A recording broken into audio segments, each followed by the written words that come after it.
तर आजकाल छत्रपती शिवाजी महाराजांच्या इतिहासावर खूप जण म्हणजे की बाबा एक सर्वात मोठा गैरसमज काय आहे माझ्या अंदाजात तुम्हाला काय वाटतं काय द्यायचं तू होणार समज आणि मोठ्या माणसाची काय करायच्या दिसतात. पण चुका नाही का ते असा गैरसमज आहे. बोल शिवाजी महाराजांच्या बद्दलच नाही त्याचा सवालाच्या बद्दल थोडं बघून जाते नानींच्या बद्दल काय थोडं बघून जाते. मोठी माणसं जेवढे होतात की नाही म्हणजे त्याच्याबद्दल हे कुठे अफवा या कुठेच जातात. तर तुम्ही बाळूमामांना प्रत्यक्षात पाहिलंय हो अनेक वेळा पाहिजे तर तुम्ही बघितलेले बाळूमामा आणि आजचे बाळूमामांच्या नावाखाली जे काही चालू बाळूमामाची परिस्थितीवर जे चाललंय जसं की मध्यमध्ये किंवा आपल्या आदमापुरामध्ये तर याबद्दल तुमची काय मत आहे याच्यात? ते समाधान हे सगळं मान्यवर असतं आणि मान्य कसं असते की जगात काही तर ते आपल्याला पटतं का सगळ्यात गोष्टी पटतात असं तर नाही. आम्ही प्रत्यक्ष मामांना बघितलं आज लोक फोकस बघतात आज बुद्धी बनवून त्यांच्या आधाराला पूजा करतात साहजिक फरक आलाच पण ते म्हणजे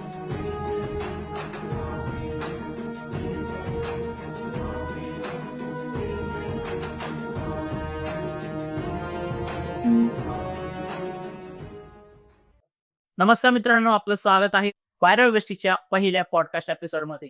तर मित्रांनो, आज आपले पाहुणे आहे हे फक्त लेखक नसून हे फक्त साहित्यिक नसून तर हे गुणवंत कामगार पुरस्कार विजेते श्री दशरथ पाटील सर. नमस्कार सर. नमस्कार. यांनी फक्त बाळूमामांना ऐकलं नाही आहे तर बाळूमामांना यांनी पाहिलं सुद्धा आहे, कारण हे बाळूमामांच्या सहवासातले आहेत. तर आज आपल्या ह्या एपिसोडमध्ये बाळूमामांच्या अशा काही गोष्टी ऐकायला भेटणार आहेत ज्या अजूनपर्यंत ऐकल्या नाही आहे. तर चला आपल्या संवादाला सुरू करूया. नमस्कार सर. नमस्कार. आपलं नाव? माझं नाव दशरथ भाऊ पाटील, गाव मेतके, तालुका कागल, जिल्हा कोल्हापूर. माझं शिक्षण इयत्ता चौथीपर्यंत गावातच झालं. त्यानंतर आम्ही जोडा इथं 7वीपर्यंत आणि त्यानंतर माध्यमिक शिक्षण माझं अर्जुनगरला. आणि तुम्ही शाळेमध्ये जो जेव्हा तुम्ही चालत वगैरे जातो तर आणि आता तर पोरं तुम्ही बसमध्ये जाताय, कुणी फुल मोटरसायकल घेऊन जाताय. तर ह्याबद्दल तुम्हाला काय वाटतं? म्हणजे तो काळ भारी होता की आत्ताचा काळ भारी? नाही काळ हा आपल्या सोयीनुसार व्यवस्थितच असतो. फक्त तेव्हा आपण ॲडजस्ट करावा लागतो आणि ते सवयीनुसार होत असतो. चालत जाण्यास म्हणजे मी आत्ता सांगितलं माझी इयत्ता चौथीपर्यंतची शाळा गावातच झाली. 2 मैलावर नंतर आमचं हरिजवाडा म्हणून गाव आहे पोस्टांचा हरिजवाडा. तर तिथे मी 5वी ते 7वी आणि चालत जाण्याचं जे म्हणताय ते अर्जुन नगर आहे आमच्या गावापासून 11 मैल अंतरावर. ते मी सकाळ संध्याकाळ 11 मैल अंतर दिवस रोज 22 मिनिट चालत मी माझं शिक्षण पूर्ण केलं. हां, ओके. तर माझा पुढचा क्वेश्चन असा आहे सर तुम्हाला, की तुमचं पूर्ण शिक्षण किती झालंय? माझा 10वी पर्यंत. 10वी पर्यंत. हो. तर मला सांगा, की 10वी पर्यंत शिकलेला जर हे लेखक बनू शकतो, तर म्हणजे की तुम्ही जर 10वी पर्यंत शिकले, तर तुम्ही लेखक झाले, ठीक आहे. पण आता तेवढं शिकण्यासाठी म्हणजे लेखक होण्यासाठी एवढं शिक्षण पुरेसं आहे का आत्ताच्या घडीला? नाही, नाही शिक्षणाचा प्रश्नच येत नाही. कुठलाही लेखक, खेळाडू, कलाकार ही जन्मताच त्यांच्यात अंगात गुण असतात. अगर तुम्ही हिम्मत अपना दिन धर्म है, हिम्मत है ईमान, हिम्मत अल्लाह, हिम्मत वहा, हिम्मत आहे भगवान. तुम्ही जर मनात इच्छा केली आणि ती मनापासून इच्छा असली आणि तुम्ही त्याचा जर पाठपुरावा केला तर तुम्ही निश्चित होऊ शकता. कुठल्याही क्षेत्रात की तुमचं किती योगदान आहे याला महत्त्व असतं. आणि लेखक, खेळाडू, कलाकार हा जन्माला यावा लागतो. आणि हे सगळं सुद्धा आहे. हे सगळे क्लासेस आहेत सगळं आहे. पण सगळ्याला कुठलं होतं? अजय खंडागरांनी जयप्रकाश स्टुडिओमध्ये कलाकार निर्माण केले. कलाकार निर्माण ते क्षेत्र होतं. तर माणूस जन्माला येतो त्यावेळी त्याच्याकडे सगळं करून असतं. त्यात तुम्ही कुठलं घेताय गुण आणि त्याचा पाठपुरावा करता हे तुमच्यावर अवलंबून आहे. आणि ते तुम्ही होऊ शकता. अभिनय. तर तुम्ही पहिलं पुस्तक तुमचं जे प्रकाशित झालंय, ते तुम्ही कुठल्या साली लिहिलं? तुमचं वय काय होतं? तसं म्हणलं तर मी लेखक कसा झालो म्हणायला माझे अनुभव. मी सोसलं, भोगलं, पाहिलं. तेच मी माझ्या पुस्तकातून, लिखाणातून याच्यातून प्रकट करते. माझं पहिलं पुस्तक 1976 साली मक्कलवाडी. त्यावेळी व्यंकटेश माडगुळकर यांची बनगरवाडी आली होती. तेव्हा तुमचं वय काय होतं? मला त्यावेळी 16 वर्ष वय. हो. हां. त्यावेळी मी अनाऊ साठे, Sane Guruji, Acharya Atre, Stalin, Karl Marx, स्टॉर्टॉय हे सगळं वाचन म्हणजे माझं वाचन हे पूर्ण झालं होतं. आणि इतकं होतं की वाचन म्हणजे पूर्ण म्हणजे कसं आहे, की कुठलंही त्याला म्हणजे शेवट नसतो. अपूर्ण असं आणि त्यातूनच एक उमेद निर्माण होते. तर एवढंच साहित्य वाचल्यानंतर आपणही काहीतरी करावं, आपणही काहीतरी द्यावं, आपला अनुभव द्यावं. हे जे ज्यावेळी वाटतंय, त्यावेळी मी लेखन उचलली आणि मी माथेवाडी ही माझी पहिली कादंबरी होती. माझी पहिली कादंबरी जनसेवा प्रकाशन राहुल गुरुजी यांनी 7 वाजता जनसेवा प्रकाशन ही ब्रह्माघाट वाराणसी येथे छापली. तर आत्ता जो माणूस आहे, जो मोबाईल वापरतो, रील्स बघत बसतो, म्हणजे आमच्यासाठी तरुण पिढी. तर तुम्ही त्यांना वाचण्याचा सल्ला देताल का? तुम्ही सफरा हा देण्यासाठी नसतो, तर आपण स्वतःहून हे करायचं असतं. आज हे आता एक 2006 1900 संपलं 2000 चालू झालं. त्यानंतर या सगळ्या सुविधा, यंत्रणा किंवा हे इतर सगळं आपल्याला जे आवडते सगळं मिळत गेलं. पूर्वी काहीच नव्हतं. आज ऋग्वेद, सामवेद किंवा वाल्मिकी रामायण, तुळशी रामायण त्यावेळी ह्या सुविधा होत्या कुठं? आज हे तीच आहे. माऊलींचं ज्ञानेश्वर जिवंत आहे, ज्ञानेश्वर जिवंत आहे. गातं पाण्यात बुडालेलं वर आल्या. काही तुकाराम महाराजांच्या. साहित्याला आता काळ नसतो, की तुम्ही ते करत चाला, लिहीत चाला. तुम्हाला त्या सुविधा पाहिजे का असं नाही. जेवढ्या सुविधा नसतात. आज हे सगळं आहे अवेलेबल आहे. आज प्रसिद्धी साधनं आहेत सगळी काय. त्यावेळी काहीच नव्हतं. आज आम्हाला तुकाराम महाराज विष्णुपद ज्ञानेश्वर की आम्हाला तुकाराम महाराजांचा आठवतात. संत तुकाराम. आम्ही तुकारामांना बघितलं नाही. त्यावेळी ते हे केलं नाही. पण ते तुम्ही ते समरसहून बघितले. विष्णुपद पानदेशवर तुकाराम आठवतात. तर त्यावेळी ते एवढं प्रबळ असायला पाहिजे, की त्यामुळे की ते लोकांवर छान तर तुम्ही एक प्रतापराव गुजरांवर तुम्ही एक पुस्तक लिहिला. तर मला याच्याबद्दल सांगता का, की इतिहास लिहिताना लोकं नाराज होतात. अ, हे थोडं धोक्याचं आहे का? म्हणजे इतिहास लिहिताना तुम्हाला कुठेतरी अशी म्हणजे तुमचा हात कुठेतरी असा मागे खेचावा लागतो तुम्हाला? या नाही देत. येस म्हणजे कोणीतरी लोकं तुमच्या ह्याने कोणी दुखावेल वगैरे असं वाटलं का तुम्हाला कधी? नाही वाटण्याचा प्रश्न येत नाही. इतिहास आहे इतिहास असतो. काही काळापूर्वीच घडलेला असतो. इसवी सणापूर्वी घडलेला असतो. आज पानिपतचं युद्ध विश्वासार्हता आहे. कुठेच शंका नाही. मृत्युंजय किती हजारो वर्षापूर्वीचं शिवशांतरी कुठंच काही नाही. पण जे निव्वळच वाद निर्माण व्हावे, वाद निर्माण करतात त्याच्यासाठी आहे. आमच्यासाठी ते नाही आहे. कारण तुम्ही इतिहास त्याच्याशी समरस झाला, की ते तुम्हाला देतात तेच आपण घ्यायचं. व्यासानी भावात लिहिलं, वाल्मिकीनी रामायण लिहिलं. कुठे कुणी कुठे काहीच खोड्या गद्या नाही. त्याचं म्हणजे आतापर्यंत जे आवृत्तीवर आवृत्ती निघतंय आणि आता ते इतिहासाचे काय आहे, की लोकं आपल्या आपल्या परीनं सुईनं ज्यावेळी गायला जातात, त्यावेळी तिथं वाद पुढे होणार. आमच्या बाबतीत असंच झालं. प्रतापराव भोजक हे म्हणजे महान सेनापती होते. ज्यावेळी प्रतापराव गुजर 10% पटली. त्यावेळी उस्मानाबादांनी त्याच्यावर थोडीफार रिवेरा, कंट्रोल डेबिर मराठी साथ आपल्या साथ आम्ही असं सोबत्या संघात त्यांनी निसर्गाच्या खिंडीत बेजोडपणाशी 5 लाख त्याच्याकडे सैन्य असताना त्या 7 वेळाने निसरीच्या खिंडीत त्याला गाठून त्याच्या ह्याच्यावर हल्ला केला. अ, सैन्यावर आणि शेवटी हे 7च होते आणि शेवटी धाराकृती पडली. त्याने त्यावेळी आपलं मरण हे निश्चित ठरवलेलंच होतं. कारण महाराजांनी सांगितलं होतं, "पैलवानाचा आधिपत्य करा, तरच माझ्या भेटीला या." एकच शब्द त्याने हे केला आणि त्याच्यात इतिहास घडला. पण त्याचे ते शौर्य अडीचपणा तर मराठी इतिहासात होती. ते म्हणजे वाचलं. त्यांचं मूळ गाव भोसरी, जवळ. मी त्या गावी गेलो. तिथं एक कॅम्प होता. भारत इतिहास संशोधन मंडळ पुणे, नंतर धनाजी संताजी, दिद पाटील, बाजी पन्हाळकर यांचे पिक्चर बघितले. दिद पाटलांनी तर आपला म्हणजे जो पूर्वीचा चित्रपट खजिनाच काढला. भारतीने ते मला आशीर्वाद दिले होते आणि त्याने ऐतिहासिक ज्या काही मला गोष्टी पाहिजे होत्या, त्या सगळ्या तिथं कोल्हापूरच्या शाहू आता सध्याचे शाहू महाराज त्यांनी कोल्हापूरची म्हणजे कोल्हापूर रियासत म्हणून चषके साहेब होते. त्यांच्या तब्येतीत इतिहासातून संशोधन करून दिली आणि तिथे वाद करण्याला भावच तुला नाही. त्याच्यामुळे वाद चालेच नाही. आज तिथे 7व्या वर्ग निघते पत्ता बाबू असे इथे आहे. सेनापती संताजी घोरपडे, छत्रपती राजाराम महाराजांचा त्यांचा वाद झाला होता. तो वाद सुद्धा मी इतक्या प्रांजळपणे व्यवस्थित बोलला. आज पण त्याच्या कुणीही सुद्धा वाद उत्पन्न केलेला नाही. तर तुम्ही आता सांगितलं की जसं तुम्ही प्रतापराव यांच्यावर तुम्ही पुस्तक लिहिला. तर तुम्ही पुस्तक लिहिता तुम्हाला जेव्हा रिसर्च करत होते तुम्ही याबद्दल थोडी शोधकार्य करत होते. त्याच्यामध्ये तुम्हाला असा काही प्रसंग नवीन इतिहासातली अशी काही प्रसंग समजला आहे का, की जे लोकांना अजून माहितीच नाही? किंवा असा खूप दुर्मिळ प्रसंग आहे जो लोकांना अजून लोकांपर्यंत पोहोचलाच नाही. तर तुम्ही तुमच्याद्वारे काही सांगू शकता का? असं पाहिलं तर काय आहे, की अनेक गोष्टी अशा आहेत, की त्या इतिहासानं आपल्या जवळच धरून ठेवलेले आहेत. ते अजून लोकांपर्यंत पोहोचलेले नाही. आणि ते जर करून काढायला गेलं, तर त्याचं काय होतं, की अनेक त्याला दुरावे पडतात आणि वादविवाद निर्माण होतात. इतिहासच राहू दिला पाहिजे. ज्या प्रबळ गोष्टी त्या प्रामुख्याने आहेत, त्या लोकांसमोर आल्याच पाहिजेत आणि आलेल्या आहेत आणि येत आहेत. तर असंच झालं, की ज्यावेळी प्रतापराव उदयदेसरीच्या किल्लीत बेरोडकरांची लढत असताना, त्यांच्या सैन्यावर वार करत असताना हे धाराकृती पडले. तर त्यावेळी त्या दिवशी महाशिवरात्रीचा दिवस होता. पहाटे यांचे 7 मृतदेह निसर्गीच्या खिंडीत पडले आणि आजही तिथे महाशिवरात्रीचा दिवस उत्साहानं साजरा केला जातो, की तिथे परतारामांची जयंती म्हणून. हा एक क्षण मला फार यायचा वाटला.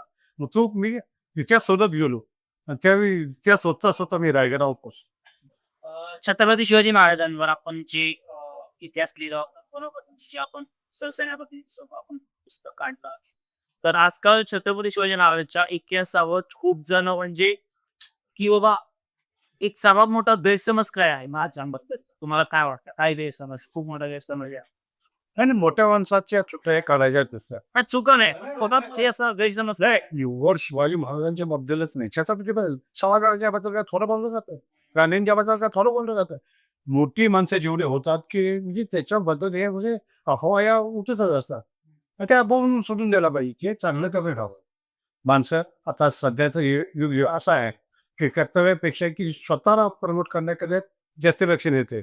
त्यामुळे मी कुठं दिसतोय, मी कुठं आहे, हे बघण्यासाठी हे दुसऱ्याला हे करतात. ही भावना लेखकांमध्ये सुद्धा आहे. लेखकामध्ये असू नये, पण असावे असे वाटते. असावी. असावी म्हणजे असावी पाहिजे नाही, असेल असं वाटतं. असेल असं वाटतं. असं लेखक आजकाल स्वतः नाही काही लोक नाही. काय आहे की जे अजिबातच म्हणजे ज्याने महाराजांना खरं ओळखलं, जाणलं. 300 वर्षापूर्वीचं ते साधी गोष्ट आहे. आज आपण काय घडलंय, आज सगळं किती आपल्या जीवाची तळमळी घालून होती. सगळं आठवावं लागतं. 300-350 वर्षापूर्वी काय घडलं? रायगडावर काय घडलं असेल किंवा युद्धाच्या ठिकाणी काय घडलं असेल. त्यावेळची युद्धनीती काय होती? त्यावेळी तोफा होत्या, तलवार होत्या, ढालाच युग सगळं म्हणजे हे आहे. त्याच्यात ह्या युगात त्या युगात टाकायचं ते लिहायचे साधी गोष्ट नाही. येऱ्या-गव्हाणाचं काम नव्हे आणि जे प्रामाणिकपणे करतात, ते आज त्या भानगडीत पडतच नाही. हे मला साधंच म्हणायचं आहे. साधं उत्तर आहे. आणि काही गोष्टी की महाराजच्या बाबतीत इतिहास मी श्रीमाने रणजित देसाई एकदम छावा. छावा. इतिहासाचा महाराजांच्या म्हणतात जे नाही ते वाचलं. मला आवडलं. तुमचं फेव्हरेट तुमचं आवडतं सगळ्यात आवडतं पुस्तक कोणतं महाराजांवर? श्रीमान श्रीमंत. आणि आवडते लेखक जे की असतात रणजित देसाई. आणि छावा जो आता मूव्ही सुद्धा आला होता. तर त्याबद्दल तुम्हाला काय वाटतं? म्हणजे सगळ्याच विकायचं लागणार. सायन्स पुस्तकांबद्दल काय की सध्या तुम्हाला सांगतो भारतच्या बद्दलच की 300 वर्षापूर्वी आता शमाने बिकती. नंतर आता त्याच्यावर ते नाटक आलं, पिक्चर आले. 3-3.5 तासात बसवले. जो 40 वर्षाचा काळ महाराज म्हणजे 7 वर्ष म्हणजे 30 ते 80 50 वर्ष जगले. 50 वर्षाचा काळ तुम्ही 2 अडीच तासात कसा काय बसू? मग आम्ही आमचं मत व्यक्त करायचं, की एवढा खुशीपणा आम्ही येणार नाही. वादांच्या शौर्यातकाचा आमचा सुद्धा मत तुम्ही जे पुस्तक वाचलंय छावा, तर त्याबद्दल तुम्हाला काय वाटतं की कसं आहे? ये नाही तर इफेक्ट इतिहास म्हणजे इतिहास आहे. सगळ्यात जास्त काय आवडतं तुम्हाला छत्रपती संभाजी महाराजांबद्दल? त्यांना धर्मवीर ही पदवी मला देखील वेळात आवडते. आणि ती धर्मवीर पदवी मिळवण्यासाठी त्यांना ही बलिदान द्यावं लागतं. त्यासाठी सोलापूरला सुद्धा जावं लागतं. सोलापूरला तिथं महाराजांचा वध झाला. ते क्षेत्र बघितलं. तिथं शिवाजी महाराजांनी बाजूच्या माथेवरच्या मंदिराला की एक हत्तीच्या वजनाचं धन अर्पण केलं होतं काही वर्षापूर्वी. त्याच्याही अगोदर तर मी तिथं प्रश्न उपस्थित केला एका साध्या भाजीवालीकडे. त्या भाजीवालीने मला सांगितले शहाजी महाराजांनी या मंदिरासाठी एक हत्तीच्या वजनाचं धन दिलं. ते नेमकं काय गेलं धन हे मला माहिती नाही. पण तो हत्ती वजन कुठे केला गेला? हा साधा प्रश्न इतक्या अजिबात विचारला. ती फळे त्या बाईने मला सांगितलं, की त्रिवेणी संगमा चोळापूरला ही नद्यांचा संगम आहे तिथे. तर तिचं नाव त्या गावात हत्ती ठेवला. ती नाव किती पाण्यात बुडाली. तर मार्किंग केलं. हत्ती उत्तरला गेला आणि धड तोडूनच दिलं. तिथे गेल्यानंतर ते चोरीत दिली. अशा ठिकाणी संभाजी राजांचा वध झाला. अर्थात संगमेश्वरपासून ते सोलापूरपर्यंत तिचे हाल झाले. ते अक्षरशः सुवर्णाक्षराने नाही, चंद्र सूर्य असो तोपर्यंत असंच अभंग राहणार आहे. आणि असा वीर पुन्हा जन्माला येणार नाही. छावा छावा येणं उगाच नाही. महाराजांच्या पोटी जन्मून छावा छावा खरीच नाही. छावा सगळेच नाही. तर छत्रपती संभाजी महाराज अजून काही काळ राहिले असते तर तुम्हाला काय वाटतं की आपलं मराठा साम्राज्य कुठल्या कुठे गेलं असतं? प्रश्न असा आहे, त्यावेळेची जी राजकीय किंवा धार्मिक किंवा सामाजिक जी व्यवस्था होती ती फार वेगळी होती. त्या व्यवस्थेत महाराज तिथले के हे सुद्धा बाबा भरपूर झालं.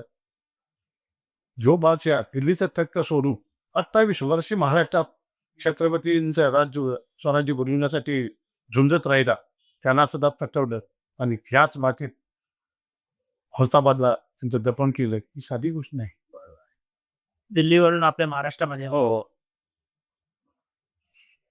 तर आपण परत तुमच्या बालपणाकडेच येऊ. की तुम्ही बोलले होते की बालपणात तुम्ही 10 मैल चालत जात होते. 11 तर अजून काही आठवणी अरे आठवण म्हणजे भरपूर हो. आठवणी जेव्हा आठवणीचा खजिनाच आहे. तुम्ही जेवढे प्रश्न विचारले तेवढे आठवण आहे. तर काय आहे, की आमचं गाव तसं बघितलं तर ग्रामीण म्हणजे ज्याला ग्रामीण महाराष्ट्र म्हणतो, खेडेगाव. तर खेडेगावात म्हणजे जेमतेम 1000 लोकसंख्या वस्तीचं गाव. विशेष म्हणजे म्हैसूर महाराष्ट्र म्हणजे कर्नाटक वर महाराष्ट्र सीमा हद्दीवरचं आमचं पहिलंच गाव. ओके. तसा आमचं बाजार, पाहुणे, लावळे, शिक्षण वगैरे इतर गोष्टी अनेक कर्नाटकाशी संलग्न होत्या. त्यांच्या विषयाशी भाषेच्या आमच्याकडे ते बघ त्रिभाषा सूत्र आजकाल हे होतं ते शैक्षणिक जमाना. आमच्या त्रिभाषा सूत्र पहिल्यापासूनच आहे. मराठी, कन्नड आणि जे मुसलमान. अच्छा. हां, बोलतो. नेपाळीला हेच चालतं. नेपाळीच्या माणसाला असून तिन्ही भाषेत कुठल्या विचार तिन्ही भाषेत तुम्हाला उत्तर देणार. लहानपणापासून हे मोठ्या करतात. ते कधीच येत नाही. आणि आमचं म्हणजे काय आहे, की सीमा भागातली नोबेल पारितोषिक मिळावं असं तिसरी पिढी आज आम्ही सीमा भागासाठी मराठी नेते असं कुठेही झालं नाही. एक मुंबईच्या गिरणी कामगार आणि महाराष्ट्र मैसूर सीमा भाग हे 2 वार असे ज्वलंत आहेत, की नव्वलमध्ये त्यांची नोंद होऊन ती सुद्धा अपुरीच पडली.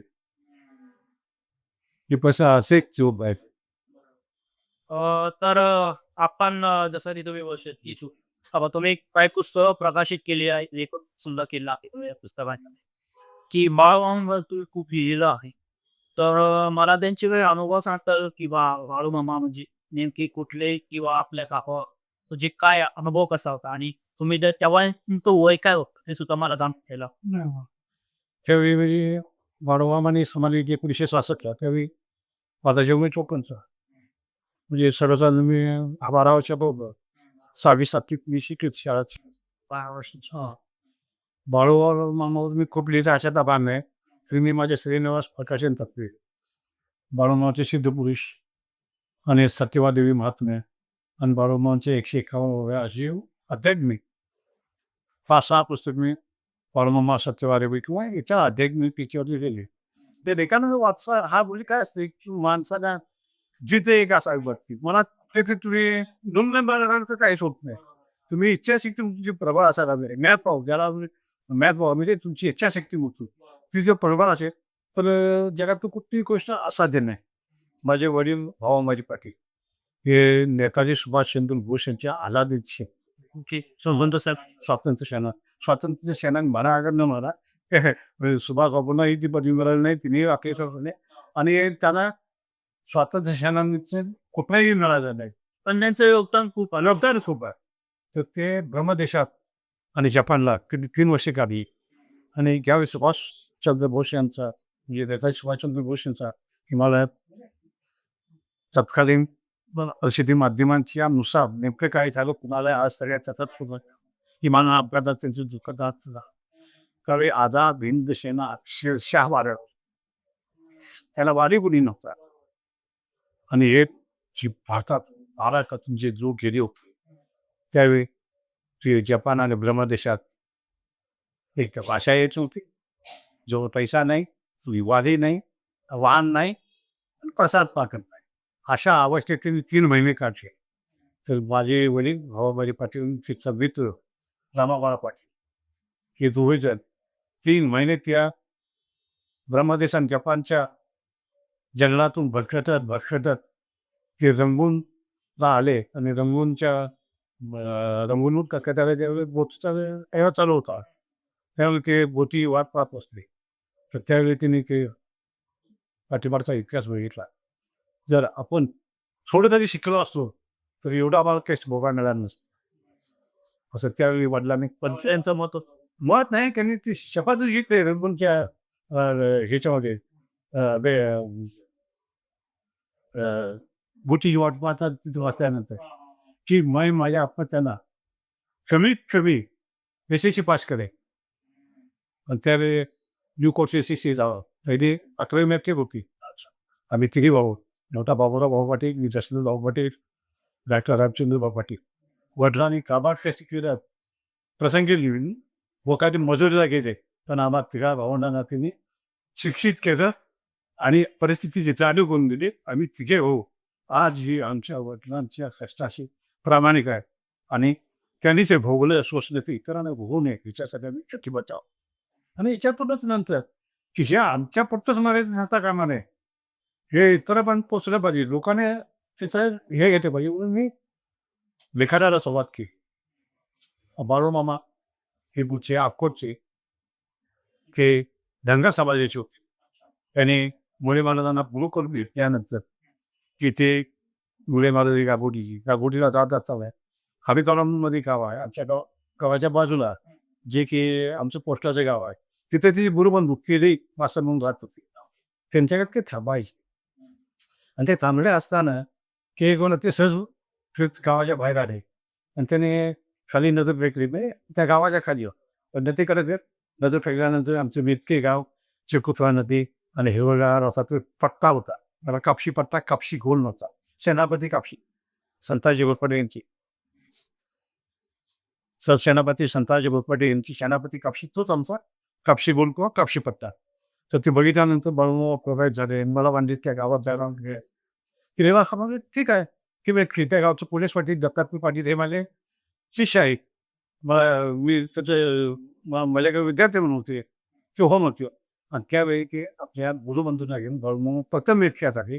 आणि आज जिथं बाळूमामाचं विख्यात मंदिर आहे जिथं खांब रोवला गेला आहे त्याच ठिकाणी त्यांचे आगमन झालं. तिथेच ते बसली आणि तिथेच त्यांची पुढली आध्यात्मिक कारकिर्दी सुरू. आपल्याच आज जे बाळूमामांचं भक्त वाढत चालले आहेत ठीक आहे आणि बाळूमामाबद्दल खूप काही गोष्टी चालल्या आहेत आज. म्हणजे जसं की खूप काही गोष्टी येतात ऑनलाईन किंवा ऑफलाईन किंवा त्या साईटला सुद्धा जे टाक तिथे सुद्धा. तर यावर तुम्ही समाधानी आहात का? म्हणजे ह्या काही गोष्टी आजकाल घडत आहेत बाळूमामांबद्दल किंवा यावर तुम्हाला काय मत आहे तुमचं? हे समाधान हे सगळं मानण्यावर असतं आणि मानणं कसं असतं की जगात काही चाललं ते आपल्याला पटतं का? सगळ्याच गोष्टी पटतात असं का नाही. आम्ही प्रत्यक्ष मामाला बघितलं. आज लोक फोटोज बघतात.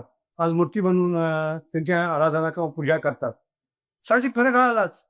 पण जे म्हणजे वस्तुनिष्ठ होतं ते वस्तुनिष्ठच. आता जे आहे की कुठल्याही संतांचा महापुरुषांचा अफवा किंवा अफवेवर त्यांची प्रसिद्धी करता कामा नये एवढंच वाटतं. जे सत्य आहे ते सत्यच स्वीकारलं पाहिजे. बरोबर. म्हणजे बाळूमामाच्या नावाखाली ज्या काही गोष्टी चालल्यात पैसे घेणं, बिणं, दर्शन करून आणणं किंवा अजून मग खूप काही गोष्टी करणं. तर याबद्दल तुम्हाला काय वाटतं की असं थांबलं पाहिजे पुढे या गोष्टी? म्हणजे बोलताच कामा नयेत ह्या मताचा मी आहे ना. त्यासाठी मी सांगितले स्वतः मामा ज्यावेळी होते त्यावेळी ते स्वतः पायाला स्पर्श करून घेत होते. लांबून पाय पडायचे. जे जात होते ते लांबून पाय पडायचे. मामा माणसाच्या मनात ओळखत होते. आज तेच मामांचं दर्शन म्हणजे मूर्तीचं दर्शन घ्यायला, फोटोचं दर्शन घ्यायला लोक पैसे घेतात. हे आमच्यासारख्याला कसं मानवेल असं तुम्हाला वाटतं. मामाने दर्शनासाठी तुम्हालाच मला केलं. मामाचं दर्शन केलं तिथं जावं लागत नव्हतं. जसे आपल्या पांडुरंग, सावंतवाडी, चोखामेळा यांचे म्हणजे निष्ठावंत भक्तांच्या घरी जाऊन तिथं स्वतः काम करायचे. असे मामा विसरता ठेवा. तुमच्या व्यक्ती येते. खरं सांगायची गरज नाही. एकदम मस्त असं उत्तर दिलंय सर. तर यावर अजून एक माझा क्वेश्चन आहे, की तुम्ही जो बोलले, की बाळूमामा हे लोकांच्या मनातलं ओळखायचे तेव्हा. तर असा काही प्रसंग आहे का, की तुम्ही जो तुमच्या समोर गेले किंवा तुम्ही तेव्हा त्या काळामध्ये ऐकलेलं आहे, की बाळूमामाने जो समोरच्याच्या मनातलं ओळखलंय असं? नाही, नाही अशा भरपूर गोष्टी आहेत. म्हणजे सांगण्याइतपत म्हणजे सांगायची कुठली आणि सांगू नये कुठली अशा तर भाग आणि आता सध्या काय अंधश्रद्धा निर्मूल आहे. एक खरं म्हणता येणार नाही, की आहेच आहे. श्रद्धाची श्रद्धा राहिली पाहिजे, की अंधश्रद्धा होता कामा नये. लोकं त्यांना अंधश्रद्धेची जोड देतात. त्या कारणानं सोनं काही काळ का असेना, सूर्य जसा की ग्रहण लागल्यानंतर क्षणिक का होईना ढगाळ जातो, काळ ओढतो. तसा संख्येला सुद्धा कळा जातो.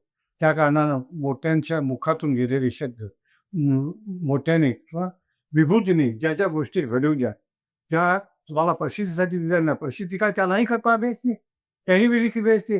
आणि आम्हाला काय प्रसिद्ध म्हणून पाठवलेलं नाही. पण जे घडलं, जे बघितलं, अनुभवलं ते सांगायला आम्ही सुद्धा काही शोधत नाही.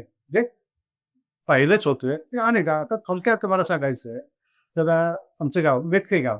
तर मेतके गावाच्या शिवारात की असा एक प्रसंग होता, की मामा बकरी चारायला बसले होते आणि दुपारचं ऊन झालं. उन्हाला बकरी म्हणजे काय उन्हाळ्याचे काय भरपूर उन्हाळा असायचा.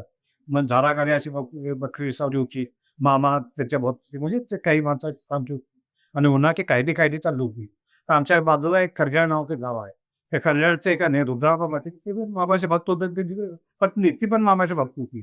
ते अशा मामा जिथं असतील ते म्हणजे तोपर्यंत तिथं जेवण किंवा हे ते मिळून जायचे दर्शन घेतलं. एकादशीला जाऊन भेटणं, एकमेकांची विचारपूस करणं या गोष्टी सगळ्या चालायच्या. एकदम घरगुती पद्धतीनं एवढं फ्री असायचं. तर ती त्या शेतात आल्या असताना की तिच्या खाण्यात थोडं ताक होतं. ती म्हणलं तिला वाटलं की आता मामा बसला आता मामाला ताक देऊ दे की एवढा उन्हाचा खच चाललाय. एवढे त्याला विसावलं. ती ती ताक घेऊन मामाकडे जाते. आणि मामा ताक आणलंय मी ताक घ्या. तर ते मामा हॉटेल 10-15 माणसं बसलेली होती. तर मामा म्हणले, "ठीक आहे. किती आहे?" तर "काय ₹50 आहे." म्हणे. माणसं तर एवढी बसायचं याला येणार पडणार कसे? तर असं म्हटल्यानंतर का नाही, ती मामा म्हणले, "ठीक आहे, तू तुझ्या हातनं त्याला ग्लास भर." ना मामा सगळ्यांना पुरणार नाही, तुमच्या पुरतंच आहे. आणि ही सगळी आपलीच माणसं आहेत. सगळं मान्य करून घेतील. तुला काय करायचं? तू प्रत्येकाला येईल तसं दे. त्या बिचारीनं, पाठवणीनं सगळ्यांना ताक दिलं.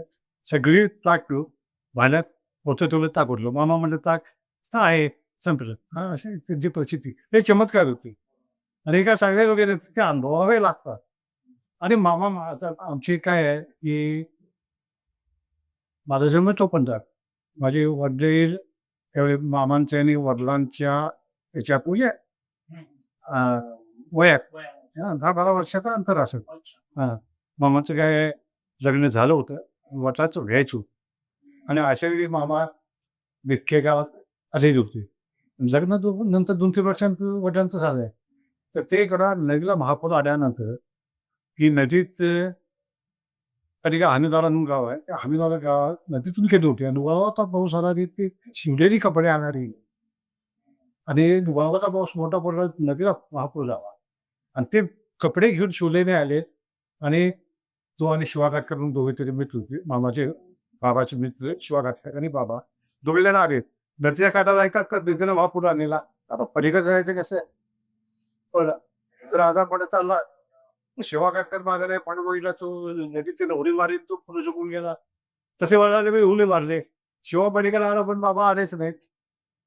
शिवा घराकडे गेला. नंतर रात्र झाली तर पण बेपत्ता मुलं नाहीत घरात. शिवा दडून बसला होता. भाऊ-बंधू विचारायचं काय सांगायचं माझ्या वडिलांचं नाव भाऊ. तो म्हणून दडून बसला आणि हे वडिलांना बेपत्ता. शिवाला ते सुधून दादा तो दडून बसला होता. त्याने सत्य रक्त असा घेतली. त्यावेळी नेमके मामा मेतक्यात होते. सगळे लोकं मग नाही आवाजच आहे. गेला नव्हता माहिती का? आणि मामाकडे गेले. मामाला काही सुद्धा माहिती नाही. लोकं गिरी आणि मामा या संकटातनं वाचलो. काय झालं ते खरंच आहे. असं सांगितल्यानंतर दांडेकर माझ्याकडे कशाला आलाय, नजर खाली बोंबलत जावा, एवढंच मामा बोलले. त्याचे बरोबर माणसं आहेत. माणसाने सुद्धा काय केलं नाही, ज्योत्या कंदील वगैरे घेतले, बत्त्या घेतल्या, नदीत खाली गेले. खाली अर्धा किलोमीटरच्या अंतरावर वडिलाचा नदीतून बाजू फेकलं होतं पाण्यानं. आणि मामाची कृपाने मामा त्यावेळी आशीर्वाद दिला आणि वडील जिवंत राहिले. लई आता चांगलं नाही. म्हणजे हा एकदम घरातलाच अनुभव आहे. हो, नाही आणि आली. हे कसं माझा स्वतःचा अनुभव. माझं मी 25 सालीच होतो. त्यावेळीच लेकर मग लहानपणी म्हणजे कळायला की नाही म्हणजे कसं म्हणजे मामाना बनण्यातच माझं आयुष्य गेलं. का लहानपणात तिथं ते पैसे गेलो माझी मोठी बाई शाळा म्हणून होती आणि मी आमच्या गावात यात्रा होती आणि यात्रा असल्यानंतर झालं काय की गावात सगळी लोकं आणि रानात काय पिठं उलग होती. ज्वारी, भात म्हणजे कदाचित हे सगळं निघालं. ते मिरचीचं पीक केलं होतं आणि मिरची आणि तूर असायची आणि आमच्या मिरचीचं पीक झालं होतं की मिरची म्हणजे आमचं पैशाचं पीक तेवढं होतो हो. बाकीचं काय तसं त्याच्यावर सगळं वर्ष चालायचं आणि त्या रखवलेला आम्ही सेवा असायची त्यात भाई आहे आणि गावात माणसं म्हटल्यानंतर की धनगर बकरी येऊन मिरच्या चालून जाते. या आई नाही काळजी लागली. आई माझ्या बहिणीला म्हणायची जा मी जरा शेताकडे फिरी मागून ये की धनगर मिरच्या आहेत, तर बकरी सुटते तर मिरच्या टाकणार. तर बहीण म्हणजे मी एकटी जाणार नाही कारण गावातल्या माणूसांनी शेतदारा लाभ होतोय. तिथं मध्ये एकटी जाणार नाही. तर मग ते दसरा पाठव. तर ती मला सोबत घेऊन ती गेली आणि मग आम्ही तिथे गेलो. आम्ही माळाला असं बसलो. शेत आमचं वड्याच्या काठावर होतं. वड्याच्या पलीकडे मामाची बसली आणि माळाला कटकळीत ऊन असं पाय भाजतायला आणि आम्ही त्या ह्याच्यात असं उन्हात घामावड्याला बसलो. म्हणजे सावलीला जागा नाही, काय नाही. आमचा कुणाशी काहीच संबंध नाही. आम्ही मिरच्यात बकरी शोधतील म्हणून आम्ही गेलो होतो. मामा तिकडे उन्हाच्या बकरी आपली झाडाखाली घेऊन बसली होती. पण मामाचं लक्ष गेलं. त्यांनी गड्याला सांगितलं ती पोरं बघती मिरच्याची रखवाली करायला. त्याला जा सांग आम्ही मिरच्या बकरी शोधत नाही, गावात यात्रा आहे. आणि जा आणि काय यात्रेत तुम्ही मेवा घेऊन खाऊ. ती चर्चा आम्हाला बघा बहिणीला बघा. असेच मामा माणसं आहे बरोबर म्हणत हो. अंतर्ज्ञान तर याच्यावर अजून एक क्वेश्चन आहे की मामांवर खूप लोकांची श्रद्धा आहे. ठीक आहे आता. तर श्रद्धा ही माणसाला एक मजबूत करते की आळशी बनवते? सगळा तुम्ही काय काय मग श्रद्धेमध्ये. श्रद्धेमध्ये त्याग असतात. आम्ही दुसऱ्यासाठी काय करतो आणि त्यातून जर श्रद्धा उत्पन्न झाली तर निश्चित ती चांगली आहे आणि स्वतःसाठी असेल तर ती न टिकणार आहे, टिकतच नाही की आम्ही नको म्हणायचा प्रश्न येत नाही. तर ही श्रद्धा माणसाला आळशी करते का? अशी असायला भाव नाही, श्रद्धा ही असायला पाहिजे. पण ते अंधश्रद्धा होता कामा नाही ना बा.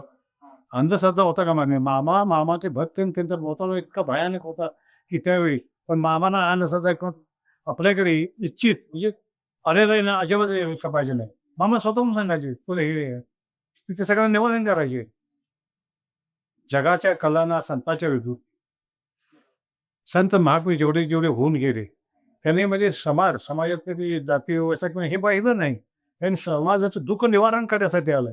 पण तुम्ही जाऊन जर त्याचे पाय धरून बसाल तर देव असतो तुम्ही कुठं आहे? देव म्हणजे समाजात भटकी टाकतात. जिथे जिथे म्हणजे दुःख दारिद्र्य आहे तिथे असतं.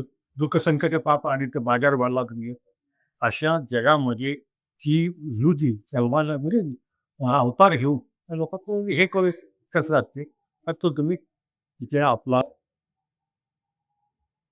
आपण का भक्ती स्वतः भक्ती याच्यात अंतर तेवढी तुम्ही जाणार. पण आजकाल लोकांची म्हणजे देवांच्या नावावर खूप जास्त फसवणूक चालते. तर एक लेखक म्हणून तुम्हाला काय वाटतं की काय बुवा झालं पाहिजे? नाही फसवणूक ही कुणीच कुणाची करता कामा नाही. कारण तो श्रद्धा असती आणि लोक श्रद्धेने देवाकडे जातात. हा. पण तिकडे लोकांची फसवणूक होते. तर यावर तुमचं काय आहे? एक लेखक म्हणून तुमचं का नाही लेखक म्हणून म्हणायचं फक्त काय आहे तुम्ही देवाला देव माना. तुम्ही आस्ती करा नास्ती करा बोलू नका. तुम्ही देवाची काय भक्ती घ्या देव तुमची नक्की काळजी घेणार. पण त्याच्यासाठी अवडंबर माजवता कामा नये. तुम्ही तुमच्या भक्तीचं श्रद्धेचं ज्यावेळी अवडंबर वाटतं तेवढे अंधश्रद्धा होती त्यावेळी फसवणूक होती. तुम्ही ज्यावेळी म्हणजे तुमचं दुःख निवारण करण्यासाठी दुसऱ्याकडे जाता दुसऱ्याचा पाय जाता याच्यावर तोडगा हे करतात तेव्हा ते अशा अशा गोष्टी घडत जातात. हे संत महात्माची चरित्र वाचणं हे फार महत्त्वाचं आहे, की त्याच्याबद्दल मला बोध नक्कीच मिळाला. मी स्वतःहून की एका वाक्यात न सांगण्याचा प्रयत्न आहे, की अनुभव हेच कळतात. लोकं म्हणजे सध्या अनेक बाबतीत की दुःखी कष्टी आहे, अडचणीत आहे. मी एखादी गोष्ट सांगितली म्हणून त्यातून ती निवारण होणार नाही. त्यांना जे योग्य वाटतं ते करावं, पण त्याचा बाजार भरवू नये.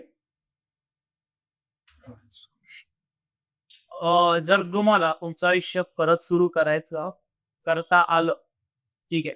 तर एक गोष्ट काय वेगळी करणार आयुष्यात?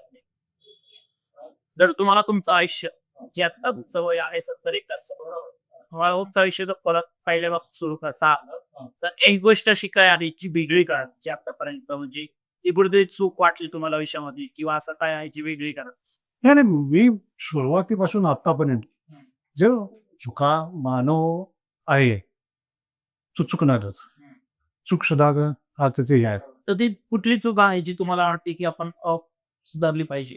नाही, नाही. चुका या अनेक अशा आहेत, त्या घडल्यातही बरं झालं. शिकण्यासाठी त्यातून आपण काहीतरी मार्गदर्शन घेतलं, त्यातून शिकत गेलो.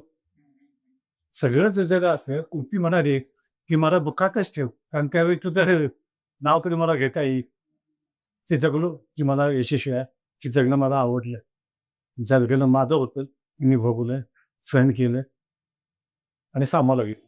अशी कुठली एक गोष्टी नाही जी वेगळी करायला नाही, नाही, नाही. वेगळी अशी नाहीत. बऱ्याच गोष्टी आहेत. पण त्या सांगण्यासारख्या नाहीत. त्या करून दाखवल्या त्या तर हे मी केलं म्हणतात. आणि मी हा शब्दाचा वेगळा आनंद घेईन. मी केलं हेच मला आवडत नाही, की कुणीतरी करून घेतंय आपल्याला. तर तुम्ही जेव्हा लहानपणी होता तेव्हा तुम्हाला खूप पैसे विचारले असतील तुम्हाला काय हां, तुम्हाला मोठेपणी काय व्हायचं? तुम्ही जेव्हा लहानपणी असता तेव्हा तुम्हाला खूप चांगले प्रश्न विचारले असतील तुम्हाला मोठेपणी काय व्हायचंय? तर तेव्हा तुम्ही काय सांगत होते त्यांना? नाही, नाही. नाटक आहे. त्यावेळी विचारला प्रश्न होता. ज्यावेळी विचारले गेले प्रश्न, त्यावेळी ते याच्यात आली. त्यावेळी आमचं खेडेगावात आमच्या साधी सायकलीशिवाय दुसरं वाहन नव्हतं. ज्यावेळी आम्ही मोठे-मोठे वर्ग झालो, ते विश्व बघत गेलो. कसारा विश्वाचा वाढत गेला इच्छाशक्ती. त्यावेळी मला काय व्हायचं होतं. मला माझा वडिलांसारखं व्हायचं आहे. मला माझ्या भावासारखं व्हायचं आहे. मला अमक्यासारखं-तमक्या त्या गोष्टी म्हणजे संकुचित राहिल्या. आपण पुढलं जग बघत गेलो. मग नंतर आपल्याला हे व्हायचंय, ते व्हायचंय, डॉक्टर व्हायचं, इंजिनिअर व्हायचंय, त्या गोष्टी. मग ते होता झालं नाही. फक्त एवढंच मनात होतं, की माझे वडील विद्यार्थीच होते. मला देशाची शॉर्ट कधी असेल विद्यार्थीच आहे. ही एक इच्छा माझी सदैव वापरून राहिली. सांगण्यासारखी नव्हती. पण त्या तुम्ही प्रश्न विचारवरून सांगतो. म्हणजे ती गोष्ट तुम्ही वेगळी केली असते. म्हणजे तुम्ही मेली "अरे शिकच." आणि आता जरी आले, तर मला म्हणजे ना जन्म म्हणा, घडो हीच देश सेवा बुद्धीची आणू. खूप सुंदर असं उत्तर दिलेलं आहे आपल्याला. तर ह्याच्यावर अजून खूप काही गोष्टी निघू शकतात. पण मी एक तुम्हाला एक एक चांगला असा प्रश्न विचारतो. कारण ही जी बघतीये, ही सगळी तरुण पिढी बघतीये आता. डिजिटल युगामध्ये YouTubeवर पूर्णपणे तरुण पिढी आहे. तर या तरुण पिढीसाठी तुम्ही असं काय सांगता, की बाबा एका वाक्यात तुम्ही असं काय सांगाल, की ज्याने त्याचं आयुष्य बदलू शकतं किंवा त्याच्या आयुष्याला एक दिशा मिळू शकते? कारण अशी खूप तरुण पिढी आहे, की त्यांना आयुष्यात काय करायचं आहे हेच माहीत नाही. ते जस्ट की त्यांचं चाललंय म्हणून चाललंय. तुम्ही असं काय काय नाही तसं करू नका. तुमच्या मनात काही घडत असेल, तिथं तुम्ही ताटापणे उभं राहा. एक पाऊल रख दो कदम जरा झुंके. मला परिस्थिती बदलण्याची तुमच्यात ताकद आहे. अनेकांनी बदलून दाखवली. पण काही काही तरुणांमध्ये परिस्थितीच नसते, की त्यांना वेगळं काय व्हायचं असतं, परिस्थितीनुसार त्यांना वेगळं काहीतरी करावं लागतं. त्याबद्दल तुम्हाला काय वाटतं? जे म्हणजे शून्यातून निर्माण होणे ह्यालाच म्हटलं जाते. शून्यातून व्यक्त होणे. समजत आहे काय परिस्थिती होती तुमची? त्यांचा इतिहास कधी तुम्ही बघितलाय? बरोबर परिस्थिती बघा. घनदाट सोडलं, सगळं सोडलं. भावीच्या पाठीला असून ते झंबेरी वेशा कुत्करला मेंढराला हे घेऊन तिने म्हणजे लोकांचं कल्याण केलं. स्वतःचा संसार पाहिला. आज किती भक्त आहे त्यांचे, किती ठिकाणी त्यांच्या म्हणजे वाहवा गेली सांगते, किती ठिकाणी प्रसिद्धी आहे. तुम्ही स्वतः ज्यावेळी मी हा शब्द विसरता, मी स्वतःला मीपणा विसरता आणि तुम्ही स्वतःतून आत्मा आणि परमात्मा याचं अंतर कमी करता आणि तुम्ही तिथं विलीन होता, त्यावेळी तुम्हाला सगळं मिळतं. आज ज्या ज्या विभूती महान विभूती झाल्या, राजकीय, सामाजिक, आध्यात्मिक प्रत्येक क्षेत्रात असू दे. टाटा बिर्लाचे काही उदाहरणं भले ते म्हणजे आजचे ह्याचे जनक आहेत ते विमानाचे. आज आम्ही टाटा बिर्लांना म्हणजे टाटाला म्हणतो म्हणजे एरोप्लेनच्या चिन्ह आहेत, विमानाचे चिन्ह. आमच्या रामायणात सुद्धा पुष्पक विमान होतंच ना. हां, म्हणजे जेवढं तुम्ही उकळून जाणार तितकं हे होतंय, पण तुम्ही व्यक्त होताय त्यावेळी तुम्ही म्हणजे एकटे असं बघितलं पाहिजे. का मी म्हणजे मी नाही. मित्राकडे दृष्टी ठेवा. वाघात जगाच्या खजाना. मी माझ्यासाठी नाही, स्वतःसाठी जगणं. माझा आत्मा काय दुसऱ्यासाठी जगणं म्हणजे सती जाणं. मी सती जा, जग सतीची पूजा करतो. तर आपण एक म्हणजे आम्ही जेव्हा तुमचा रिसर्च करत होतो सर, तेव्हा आम्हाला एक गोष्ट कळली की तुम्ही एक गिरणी कामगार म्हणून सुद्धा तुम्ही काम केले मुंबईमध्ये. तर पहिल्यांदा म्हणजे कोल्हापूर सोडून जेव्हा मुंबईमध्ये आले, तुम्हाला पहिले चॅलेंजेस काय वाटले मुंबईमध्ये आल्यानंतर? तेव्हा त्या तरुण काळामध्ये? तरुण काळे म्हणजे आमचं गाव सोडून म्हणजे आमचं बाजूचं शहर नेपाळी सुद्धा मला बघायला मिळालं नव्हतं. ज्यावेळी मी शाळेला गेलो इयत्ता 8वीला त्यावेळी मी नेपाळी बघितली. आम्हाला कुठं गाव बाहेर जपलं घेतलं काय घरची परिस्थिती एवढी कंडिशन बेकार होती की मग मजा होती. जमीन आमची 15 एकर जमीन. पण वाळूसाहेबांना काही पिकायचं नाही. काबाड कष्ट करायचे. आई-वडील म्हणजे शेतकरी. बाहेरच्या जगाचा काही संपर्क नाही. कुणी आम्हाला म्हणजे सपोर्टिंग नाही. आणि स्वतः राबायचं आणि स्वतः म्हणजे ते सगळे जीवन जगत आहे. तर आपण पण बघतो ज्यावेळी म्हणजे मी 8वीला आलो मोहनराव देशमुख विद्यालय जे आता मोहनराव देशमुख त्यावेळीचं जनता हायस्कूल अर्जुननगर. त्यावेळी आमचं म्हैसूर महाराष्ट्र सीमा भागात असल्याकारणानं निपाणीची बेता, शहा ही अशी उच्चभ्रू समाजातली लोक आहे आणि विद्यार्थी आहे शाळेमध्ये? शाळेमध्ये हो. आणि 3 कडे 3 तुकड्या होत्या आमच्या. आणि आम्हाला ग्रामीण भागात ते क मध्ये ब मध्ये ब मध्ये ड मध्ये टाकायला वेगवेगळा म्हणजे ते याला कसं होते यांना कसं जे 11 मैल चालत तिथे कुठलं गाव असो. जे गाडी येतात त्यांना क मध्ये टाकतात. 11 मैल चालत तिथे काहीच काय असं काय मला अ मध्ये पाहिजे. आणि मी अ मध्ये मला याला कसं आहे हवी दिला. जे दामोदर सच्चिदानंद कुलकर्णी हे मला इंग्लिश भाषा शिकवतो, संस्कृत त्यांच्याकडून शिकलो. महाराष्ट्राची नावं. हो. हां, एर्नाडकर होते, सातवलेकर होते, देशके होते, वरुण सर होते, मधुकेकर सर होते. हां, सगळे अजून म्हणजे दिवस असा ते सुंदर दिन हरपले. अजून मी म्हणजे वेळेमध्ये अजून सुद्धा हस्त वस्तू त्या व्यक्ती जीवन आठवतो आणि ते जीवन फार वेगळं. त्या शाळेमध्ये असे कोण मित्र की जे ज्यांनी आता कर्तृत्व कोण झाले तुमच्यासारखे असे कोण मित्र होते? आमच्या शाळेमध्ये माझे मित्र असे कोण होते की ते कर्तृत्व नव्हते का? असा एकही विद्यार्थी नाही आमच्या शाळेतला, की जो कर्तृत्व नाही. सगळे आहेत. या जे क्षेत्रात गेले आहेत. असे पुस्तकालय, अजिबाला माझा मित्र. आता सध्या कोल्हापूरचे वकील जे आहेत, सरकारी वकील, ते माझे मित्र. ते सेम शाळेमध्ये होते. हो, सगळे मेसावर वर्गातच. हां. रणदिवे त्यांचं नाव अशोक एन रणदिवे. पोलीस खात्यात आहे. जवळ-जवळ व्यापारी क्षेत्रात तर शहाण्याचा होतो ते सगळे व्यापारी क्षेत्रात. प्रत्येक क्षेत्रात म्हणजे आमची जी स्टोअरची बॅच होती का नाही, मला वाटतं आमची ती नंतर न्यू कोर्स यशस्वी दादा धाबे पैकी मॅट्रिक होती. 11वीला मॅट्रिक म्हणायची. ते आमच्या शेवटची बॅच होती. तर त्यात ते सगळे विद्यार्थी म्हणजे आता आमचं वय झालं आमचं ते निम्मे गेले सुद्धा. आम्ही मागं राहिलो. पण ज्यांनी प्रत्येक क्षेत्रात पब्लिकीनं आतापर्यंत आमचं आम्ही 51 मध्ये शाळा सोडल्यानंतर 51 वर्षानंतर आमचं स्नेहसंमेलन भरवलं होतं. हां, जनता हायस्कूलमध्ये.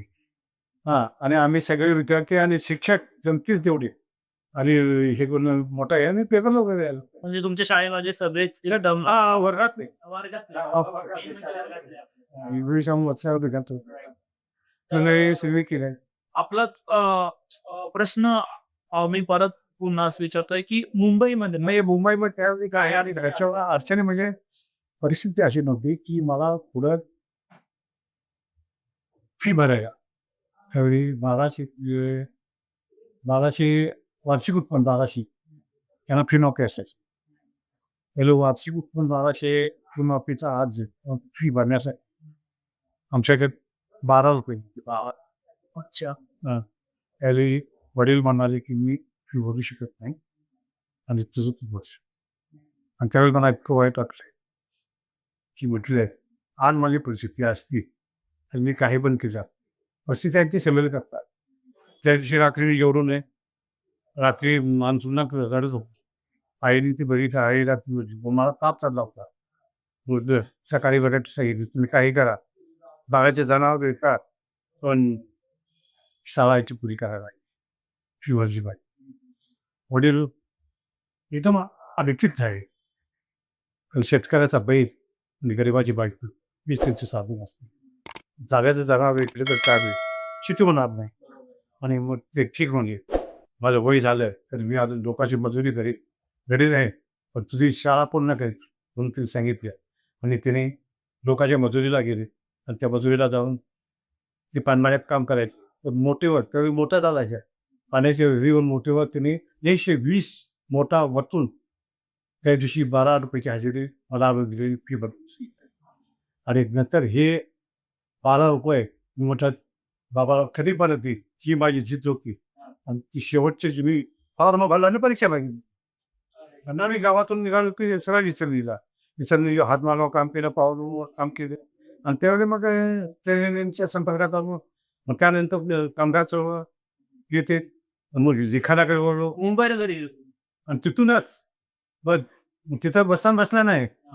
तिथे मग साधारण बरोबरचं भाषण ऐकलंय. म्हणजे इथे थांबून चालणार नाही. आपला आवाज मुंबईपर्यंत गेला पाहिजे. आवाज कशाला मी जातो म्हटलं मुंबईला. साधारण भरून सांगितलंय. काहीतरी करून कसं तरी करून करा त्या काय की आज मुंबई बघायची फक्त त्या रात्रीच मी मुंबईला आणि मुंबई पोद्दारमीला मी 29/3/73 गेलो. केलेल्या दुसऱ्या जी कामावर सलग 40 वर्ष एकही रजा न घेता.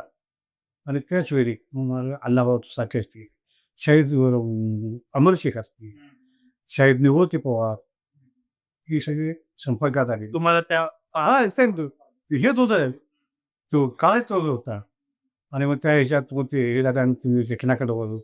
आणि ते आकाशवाणीवर कामगार सभा, कामगार समारोह, कामगार विश्व, दूरदर्शनला इत्यादी मी लढत गेलो. आणि मग लिखाण करायला लागलो. आणि तुम्ही आता बोलले, की तुम्ही मुंबईला गिरणी कामगार लागले 40 वर्ष होते. मग ह्या आजकाल मुंबईमध्ये गिरण्या का बंद पडल्या? काय वाटतं तुम्हाला? पायल जेव्हा 1947ला देश स्वतंत्र झाला, तेव्हा आपला देश शेतीप्रधान देश म्हणून होता. त्यावेळी तत्कालीन पंतप्रधान लालबहादूर शास्त्री यांनी जय जवान जय किसान ही घोषणा दिली होती. पण आर्थिक व्यवस्था ही मुंबईच्या गिरणी कामगारांची. आर्थिक नाणे मुंबईची. आर्थिक जागतिक चलन मुंबईच्या गिरणी कामगार 52 गिरण्या होत्या आणि 52 गिरण्याचा कपडा परदेशी जायचा आणि परदेशी माल यायचा आणि त्याच्यामुळे आर्थिक सगळं चाललं जायचं. आणि काही विशेषज्ञांनी त्यावेळी डाव साधला आणि गिरण्या बंद पाडण्याचा हे केलं. आणि नंतर मग गिरण्यांचं विकेंद्रीकरण झालं. इचलकरंजी, मालेगाव, भिवंडी अशा ठिकाणी म्हणजे कापड सध्याचं वितरण झालं. इचलकरंजी आता महाराष्ट्रात मी चिस्टर म्हटलं जातं. आणि हळूहळू म्हणजे ते बंद पडल्या. कारण मुंबईच्या फुटपाथला सोनं मिळतं आणि मुंबईचा फ्रूट कोटीच्या रेखीने जातो.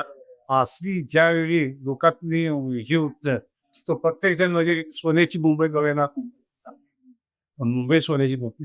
ह्याच्यानं सोनं उभा राहतं. हे लग्नाचे कापड चल पेस्टो. तर त्याने गँगस्टर किंवा इतर म्हणजे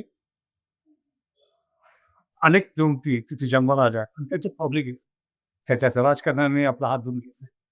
आणि गिरणी हेच पाहिजे होतं. त्याने आपलं लातो मूल्याच्या गिरण्या हव्या तशा विकल्या आणि त्याच्यावर आपले उद्योगधंदे तुम्ही गुजरातला गेले, कुणी तामिळनाडूला गेले, कुणी आंध्र प्रदेश, कुणी बिहारला गेले आणि एकदम उद्योगधंद्याने पैसा गुंतवला. आणि आज गिरणीच कामगाराला अशी वेळ आली. मुंबईच्या 51 गिरण्या आणि 2.5 लाख गिरणी कामगार की ज्याने देशावर आलेली संकट चीनचं महायुद्ध, चीननं अटॅक केलेला 1962चा, पाकिस्ताननं अटॅक केला. प्रत्येक वेळी आम्ही गिरणी कामगार आम्ही एक दिवसाचा पगार दिला. जिथं कमी तिथे गिरणी कामगार आम्ही अशी त्यावेळी मनत पडली होती.